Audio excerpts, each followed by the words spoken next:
Merry Christmas. Ooh, and Happy Hanukkah!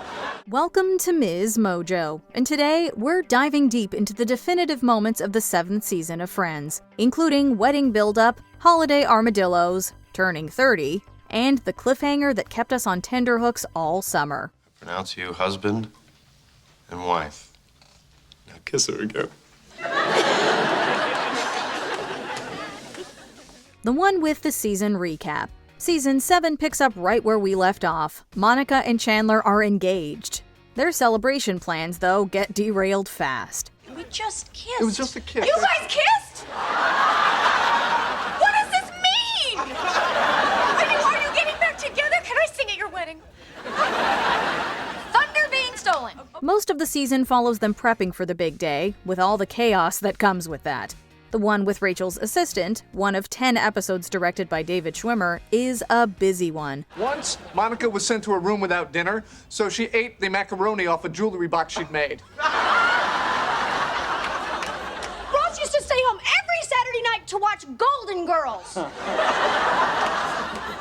Monica couldn't tell time until she was 13. Rachel makes some questionable workplace moves, while Joey finds his way back onto Days of Our Lives. Speaking of duel, as Joey calls it, Dr. Drake Ramoray makes a comeback in a storyline that could only exist on a soap. My character is coming out of his coma. Oh, that's right. And not only that, I'm getting a new brain. So great things are happening at work and in your personal life. It also gives us a memorable cameo from Susan Sarandon and her daughter, Ava Amori. Joey's acting career brings more laughs when he lies his way through a movie audition. A storyline originally written for the one with Barry and Mindy's wedding, but one that apparently made the network too nervous at the time. These are more realistic, but perishable, okay? Over here, we have pink suede, which is nice. But if it gets wet, then, it's gonna shrink. Yeah, maybe we just take that one away. Joey's got a lot going on this season. He accidentally buys a boat, learns to sail with Rachel, and shares the world's most oddly wholesome nap with Ross. Great nap. It really was. Later, we see what happens when no one gets any sleep in the show's only bottle episode, where everyone's stories don't overlap after the first few minutes. We also get 3-ish holiday episodes, the classic Thanksgiving one, the one with all the candy, and the now iconic Holiday Armadillo. We also get a rare Rachel and Chandler storyline that proves the two are an underrated comedy duo. Hey, look, there's a piece that doesn't have flour on it. Stick to your side. Come on now. The gang hits the big 3-0 this year, and watching how each of them handles it feels painfully and hilariously relatable. Come on, Rach. Look, turning 30's not that big a deal. Oh, really? Is that how you felt when you turned 30? Why, God, why? We had a deal. Let the others grow old, not me. Phoebe doesn't get a huge season-long arc, but she still has her moments. She briefly reunites with David, the scientist guy, learns to ride a bike, introduces us to clunkers, and makes our shortlist for wedding entertainment. Maybe once we vet her set list first? We thought Phoebe would leave, but she just stayed and stayed. That's right, I'm here all night, and Chandler will never get... Hey! Here's $1. Consider it a deposit. Please sing at our wedding. She and Ross clash after each dating one half of a divorcing couple, and she competes with Rachel over a lost phone and the Maid of Honor title. Ow!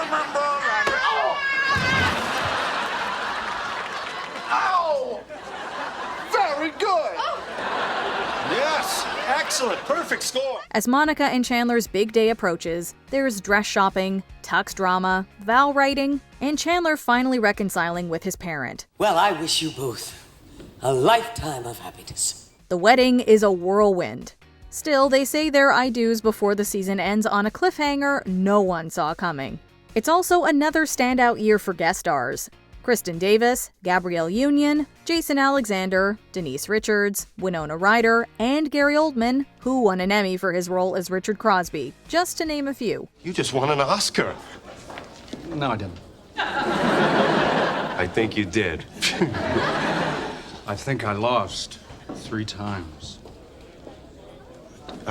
Cookie? The ones with all the holiday cheer. As we mentioned, this season went quite heavy on the holiday cheer.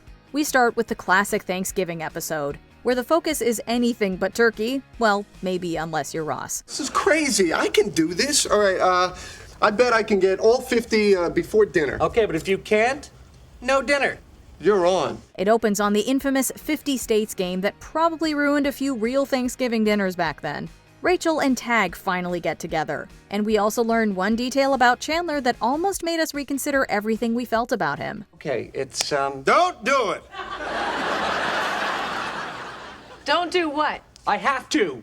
Okay? It's time.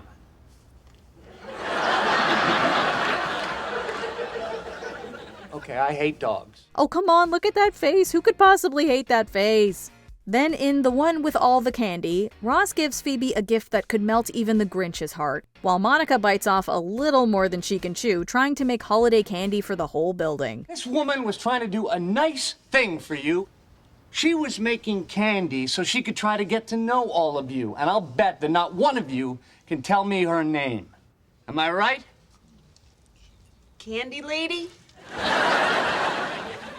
Candy lady. However, when we think of this season's holiday episodes, one stands above the rest. Fun fact, the tradition of dressing up as an armadillo for Hanukkah goes back to... just kidding. That's about as real as Superman and Santa attending the Easter Bunny's funeral. But if you did believe it for a second, it's probably time for another episode rewatch. Ross ends up with the costume after failing to find a Santa suit on Christmas Eve. Okay, look, do you have anything Christmassy? I promised my son, and I really don't want to disappoint him. Come on, you gotta have something. It arguably takes the crown for the ultimate Chrismukkah episode, even several years before the OC coined the term. It's a rare moment where the series properly acknowledges the Gellers' faith and celebrates their culture, and it does so with warmth, humor, and heart. See, you're part Jewish, and Hanukkah is a Jewish holiday. Santa has reindeers that can fly. Right, but on Hanukkah is a celebration of a miracle. See, years and years ago, there were these people called the Maccabees. Beneath the comedy, there's something genuinely touching about Ross trying to balance his son's excitement for Christmas with pride in his Jewish heritage. He doesn't want to take away Ben's love of Santa. He just wants to add a little dreidel to the mix. On Hanukkah, we sing, dreidel, dreidel, dreidel, I made you out of clay. Rudolph the red-nosed reindeer. Okay, it's not a contest. And honestly, if he'd led with a bit about 8 days of presents and donuts, he might have had an easier time of it. It sure would have worked on us. Even more, it's a celebration of interfaith families and cultural coexistence. Well, how about this year?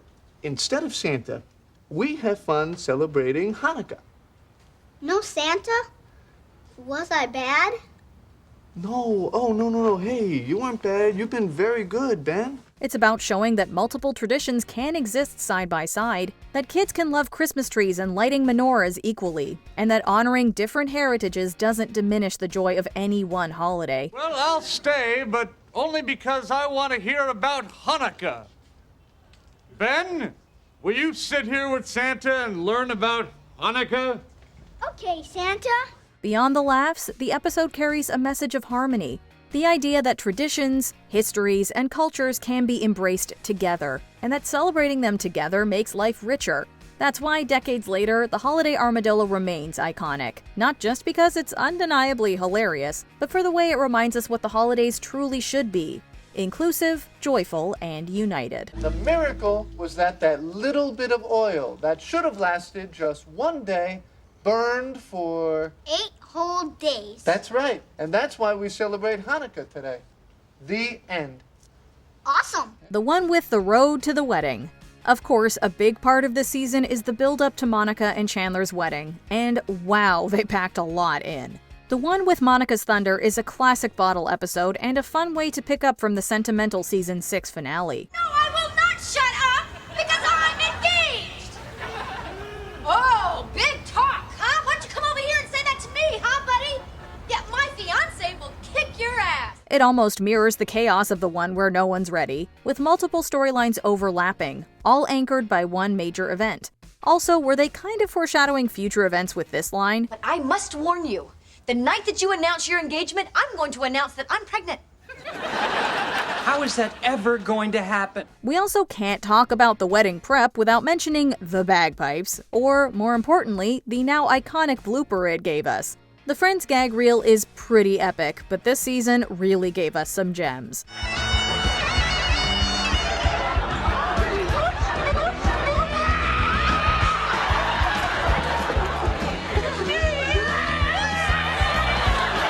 Many of us probably expected Monica to be a total bridezilla, but that only scratches the surface of the emotional roller coaster she goes on this season. Seeing her wrestle with the realization that her parents had given up on her ever having her day hits hard. Sorry, honey, but we just assumed if you got married after you turned 30, you'd pay for it yourself.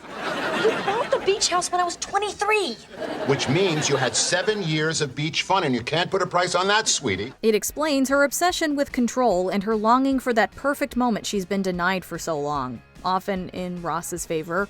Chandler eventually understands just how important this is to her. While he's willing to make a huge financial sacrifice, the real turning point comes when Monica starts to see the life they could build together. The house, the kids, the Joey room matter far more than one perfect day. That's real relationship growth. I don't want a big fancy wedding. Sure you do. No.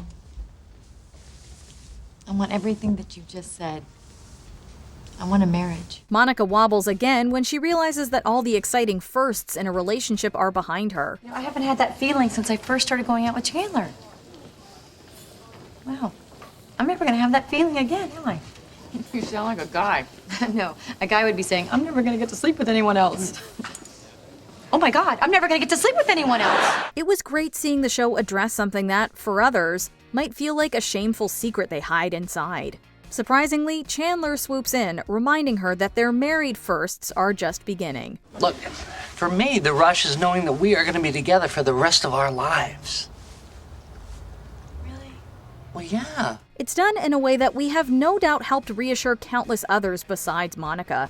Of course, he has his own freakouts, especially around that London truth bomb. I don't know what I need. I need a walk. Wait, Chandler, come on. It's not a big deal. Well, it is to me. You wanted to sleep with Batman, and instead you had to settle for Robin. Still together, every obstacle, every trade-off, every messy moment pulls them closer. Even Monica fighting another bride over her dream dress, then giving it up so Chandler can have the band he wants at the wedding, shows them setting the foundations of married life beyond the party. Sorry, Monica. Why do you have to return it? Oh, because it doesn't really fit. Oh, by the way, I booked the Swing Kings. Oh, that's great. Great, thanks. Really, that's the core of their arc this season. Monica has been dreaming of being a bride forever, while Chandler used to break out in a cold sweat at the thought of commitment. Everything they navigate, small sacrifices, big decisions, wobbles, and even laughs, cements their partnership and sets them up for life beyond the wedding day. Thank you so much for staying so calm during this. I mean, it's made me stay calm. I could have been worse. By the time they finally walk down the aisle, it's clear this is the start of a marriage built on compromise, compassion, understanding, and shared dreams. That's why Mondler isn't just the it couple of the series, they are relationship goals, full stop. This season also gave us a clips episode as Monica and Chandler write their vows. Have you written your vows yet? I figured I'd just buy those. Pat, I'd like to buy a vow. Sweetie, you know I have no sense of humor when it comes to the wedding. True to tradition, fans didn't love it. It actually ended up as the lowest rated episode of the series. But it's kind of interesting when you look at it alongside the season's other bottle episodes. It almost feels like the show was taking a moment to slow down and reflect amid all the wedding buildup. All the things that he's taught you, like...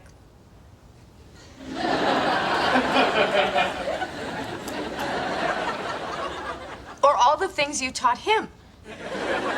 Now, everybody knows the basic erogenous zones. You got 1, 2, 3, 4, 5, 6, and 7. Almost like the creators were splurging on the wedding storyline without actually spending a beach house-sized budget. However, before we get into the actual big event, we need to talk about Chandler's parent. The one with Chandler's dad.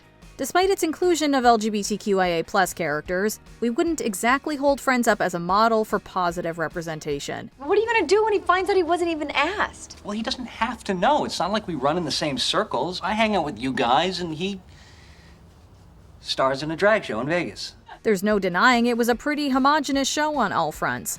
Co-creator Marta Kaufman has since expressed regret for unintentionally reinforcing systemic bias in Hollywood. Sure, the one with the lesbian wedding was groundbreaking for its time, but the show often made its queer characters the punchline. We're gathered here today to join Carol and Susan in holy matrimony. Oh my God. Now I've seen everything. Even the recurring gag about Chandler having a quality doesn't hold up and plays into outdated and harmful gender expectations. Okay, I don't know. You have a quality. Yes. Right? Oh, equality, good, because I was worried you guys were going to be vague about this. Nowhere is that more apparent than in the introduction of one of Chandler's parents. We learn Chandler grew up embarrassed by his parent for not fitting into traditional gender roles. And you look up into the stands, and there's your dad cheering you on, dressed as Carmen Miranda. He's wearing a headdress with real fruit that he will later hand out to your friends as a healthy snack. It doesn't seem like the two became estranged because Chandler's parent was trans, but more so because Chandler didn't know how to process having a parent who looked and acted differently from what he saw around him. The portrayal has not aged well. Today, a trans performer would rightfully be cast in the role, and the constant misgendering would never make it off the page, or even past the pitch meeting. Yeah, he's made phone calls, written letters, even came to New York. But I always said I was too busy to see him. You know, it's all very cats in the cradle. I don't want to get into it. Kathleen Turner, who played the role, has said it was presented to her as something, quote, groundbreaking, since trans representation was virtually non-existent in mainstream TV at the time. And yes, seeing a trans character on a hit network sitcom was huge for visibility, but representation only helps when it's done with care. In this case, she was treated more as a joke than a person, reinforcing harmful stereotypes rather than challenging them. I feel pretty, oh so pretty. I feel pretty and witty and... That can't be your father. Believe me, I've been saying that for years. To her credit, Kaufman has acknowledged these flaws and said she's, quote, embarrassed that she didn't know better at the time, particularly when it came to misgendering. Oh, turn around, darling. Let me see your pretty face.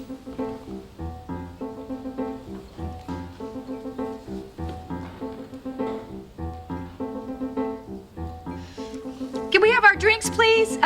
Waiter, Tris. She's since made an effort to do better, even saying she once instantly fired someone on set for making a transphobic joke, showing she believes there's no place for that kind of behavior. So while we can't rewrite the past, moments like this remind us how far we've come and how important it is to keep learning, growing, and creating a world where everyone feels seen and respected. We'd really love it if you could be there. Really? I know it would make me happy. Ma'am. But I wouldn't miss it for the world. Before we continue, be sure to subscribe to our channel and ring the bell to get notified about our latest videos. You have the option to be notified for occasional videos or all of them. If you're on your phone, make sure you go into your settings and switch on notifications. The one with Monica and Chandler's wedding. Never have we felt an entire season build up to a finale quite like this one, and it sure packs in a lot. While Ross's big brother talk barely makes Chandler flinch, it's a reminder of all the history he's been carrying that leads to his cold feet. Because if I go home, we're going to become the Bings. I can't be the Bings. What's wrong with being the Bings? The Bings have horrible marriages. He loves Monica more than anything, and that fear only proves it, because now it's not about commitment, it's about the paralyzing terror of letting her down and repeating his parents' mistakes. It doesn't help that his parents bring their bickering to the rehearsal dinner. What could have been just another Chandler panics gag instead becomes this really poignant look at how inherited trauma can make us freeze, and how much courage it takes to choose a healthier, happier path. I totally believe you can do this. I want to. I love her so much, but I'm afraid. This is too huge. Deep down, Ross gets it too. His protective instincts might kick in, but he sees what's underneath Chandler's anxiety and helps him find his way back to the aisle and the woman we all know he loves. I'm telling you, just a little bit at a time. Yeah, okay, well, what's the next little bit? Getting married. Okay, but you can do that too, just like you've done everything else. Yeah, you're right. I can do that. Yeah. The friends all step up in their own ways here, proving the power of family, even when it's the kind you build yourself. They rally around Monica's happiness and do everything they can to make sure the wedding happens. I need you to perform another wedding. Can you do that? I don't know. Are they Greek Orthodox? Yeah. They're my friends. Monica Stephanopoulos and Chandler Acidophilus. Even Joey risks his big moment to be there for his friends. Sure, we'd have loved a few more scenes with Richard Crosby, but seeing Joey play the role of a lifetime, officiating Monica and Chandler's wedding, was worth it. Dearly beloved. That's my line.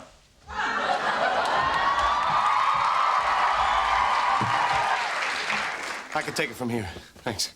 After all the ups and downs, they finally make it down the aisle. One look at Monica, and you can almost see Chandler letting go of years of pain and fear. It's not ideal to find out your groom was a flight risk just hours earlier, but that contrast is exactly what makes the moment hit so hard.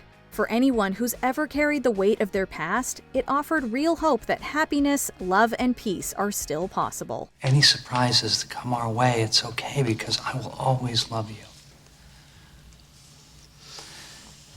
You are the person I was meant to spend the rest of my life with. You want to know if I'm sure? You may now kiss the bride. And of course, the wedding isn't the only big event. There was a pregnancy test in the garbage, and it's positive. Monica's pregnant. When Phoebe finds a positive pregnancy test, she assumes it must be Monica's, but in the final moments, we find out otherwise. That reveal was reportedly filmed after the audience left, and we get why they'd want to keep it so hush-hush. Hey, Phoebe, we cannot tell anyone about this. Right. Okay? Yeah, okay. This finale was really all about new beginnings, and as the credits rolled, we couldn't wait to see where those threads would lead in Season 8. Look at them. Oh, and they're gonna have a baby. Uh-huh. But for now, we were just happy to bask in Monica and Chandler's big day and everything it promised. What's your favorite moment from this season? Let us know in the comments.